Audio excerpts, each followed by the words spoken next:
mahigit 500 ng parola sa Pilipinas. Marami rito, lagpas 100 taon na ang tanda. Ang isa sa pinakamalaking parola na itinayo ng mga Espanyol noon, matatagpuan sa probinsya ng Zambales, sa isang isla na kung tawagin, Capones.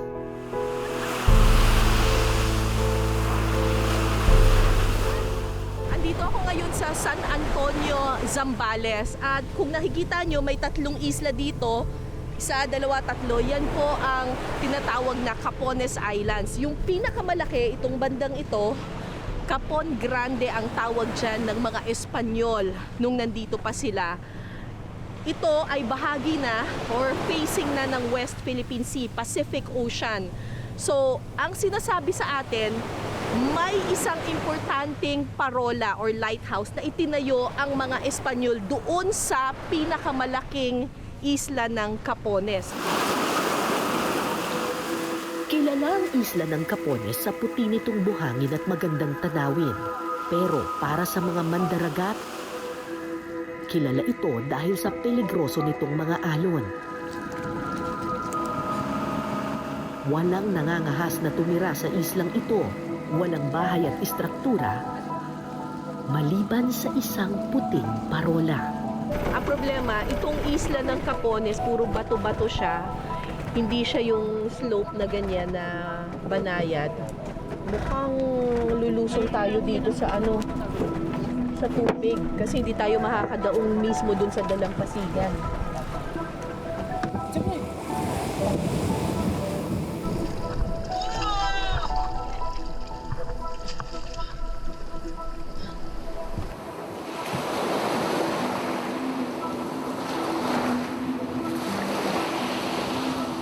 Peligroso ang lugar na ito, bakit dito nagtayo ng parola ang mga Espanyol? Ang isla ng Capones ay nakaharap sa West Philippine Sea. Ito ang unang isla na iyong makikita kung manggagaling ka ng China papasok ng Pilipinas. Kaya naman inilagay rito ng mga Espanyol ang isa sa pinakamalaking ilaw noon, ang Fresnel First Order Lens. Isang uri ng ilaw na kayang matanaw kahit 46 kilometers ang layo. So mula dito, meron ng hagdanan, no? May hagdanang bato na. Original pa raw to. Ito pa yung original na ginawa pa noong panahon pa ng mga Espanyol. Kasama ang lighthouse keeper ng lugar, tinahak namin ang masukal na daan patungong parola.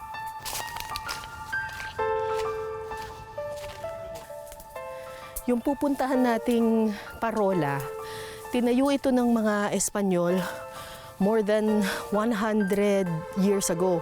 Bagamat meron light keeper dito, binibisita ito siguro mga once a month lang. Kaya tingnan ninyo, talagang masukal na.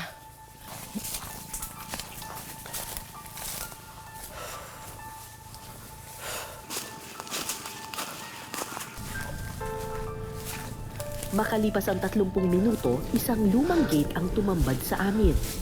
Ito na yun. Luma. Ang ganda. Wow! Malamansyon sa laki ang parola ng Capones.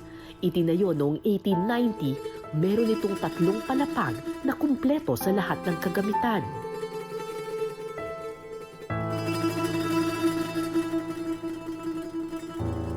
So mula dito makikita ninyo yung parola, yung Faro de Punta Capones. Yung taas, yan na yung na-refurbish na ng Philippine Coast Guard. Pero yung sa baba, original structure pa, more than 100 years old. Itong structure na to na pahablang na ganyan, yan yung mga opisina. Tapos ito, dito raw nakatira yung mismong light keeper. Okay. Dito raw sila nagluluto. Ito yung mga lutuan, kusina. Tama, kusina ito. Tapos, saan kaya sila natutulog? Ito! Oh my God! Ito yung tulugan nila noon. Pero tignan mo, ano na yung kisame. Yung lantern din po, testing namin. Sa sandaling panahon, parang bumalik ako sa kahapon.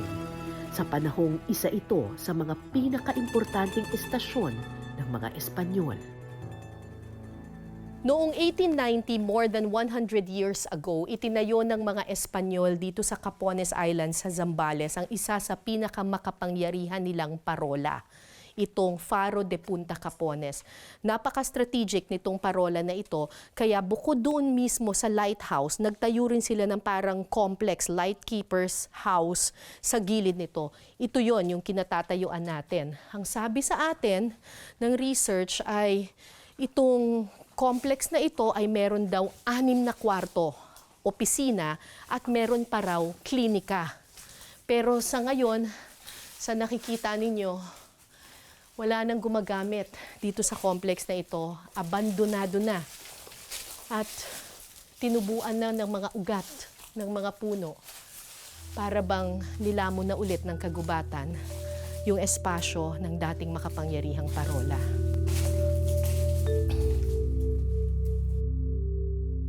Ayon sa mga libro, gawa raw sa purong ladrilyo o tisa ang mga pader at bubong ng parola at ang sahig nito gawa naman daw sa marmol.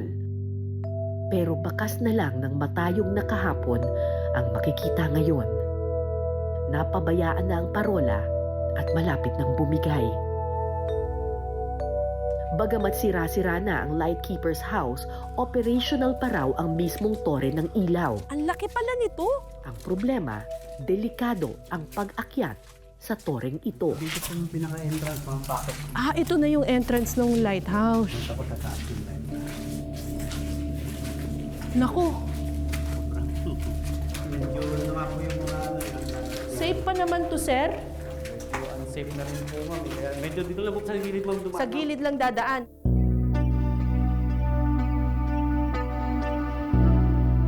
Napakaganda ng disenyo ng hagdan, pero napakarupok na nito dahil sa kalawang.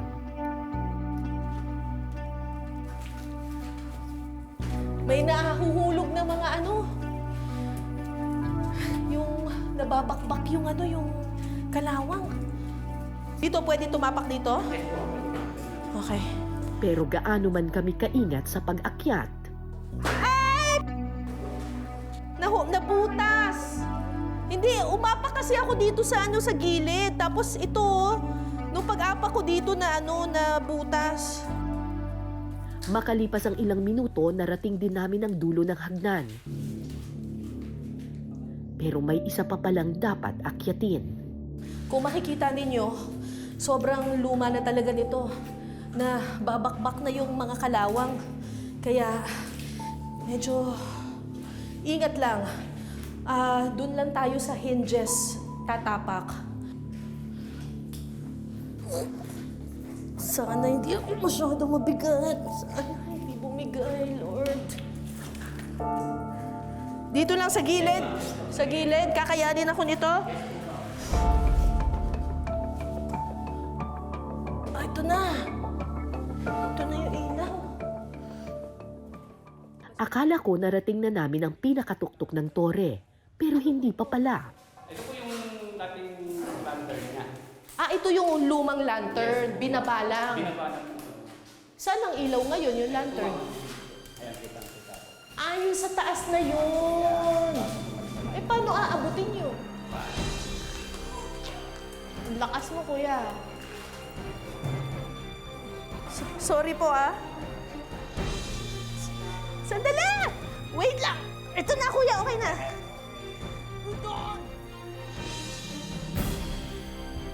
Dahil Major Sea Lane ang West Philippine Sea na siyang binabantayan ng parola ng Capones, naglagay rito ang Philippine Coast Guard ng malakas na ilaw. So yung ginagamit na ngayon na ilaw dito sa lighthouse na ito modern technology na bago na. Ito'y under the Philippine Coast Guard already. Tapos gumagamit siya ng ganitong klaseng switch. Ito yung pinaka-switch niya kasi tuwing gabi lang umiilaw itong parola na ito. Kailangan ma-detect nito na gabi na, madilim na. So, takpan ko muna siya. Tapos, it will activate yung light. Ayan! Ayan na.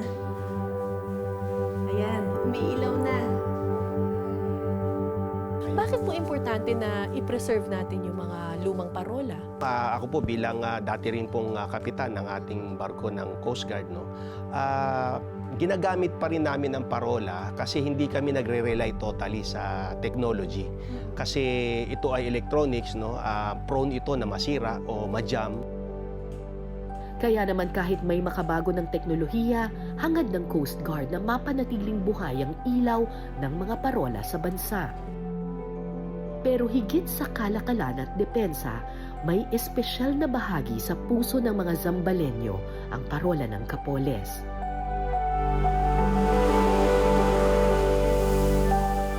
Apat na 45 taon ng mangingisda si Lolo Amado. Kwento niya, para sa kanilang mga mangingisda, ang parola ng Capoles ay hindi lang ilaw at gabay. Simbolo ito ng kanilang tahanan, ng kanilang pinagmulan. Malungkot kami kasi yun lang ang bukod tangi namin ay yun ang parola. O kahit saan ka nadako na malayo o matutukoy mo na yan kasi may ilaw. Pagdating doon sa parola, sabihin na naman ay salamat nakarating tayo dito sa parola. Nakalulungkot isipin na ang mga parolang nagsilbing gabay noong sinaunang panahon, ganito na ang itsura ngayon. May pag-asa pa nga bang buhayin ang mga tanod ng karagatan? O tuluyan na silang magpapaalam?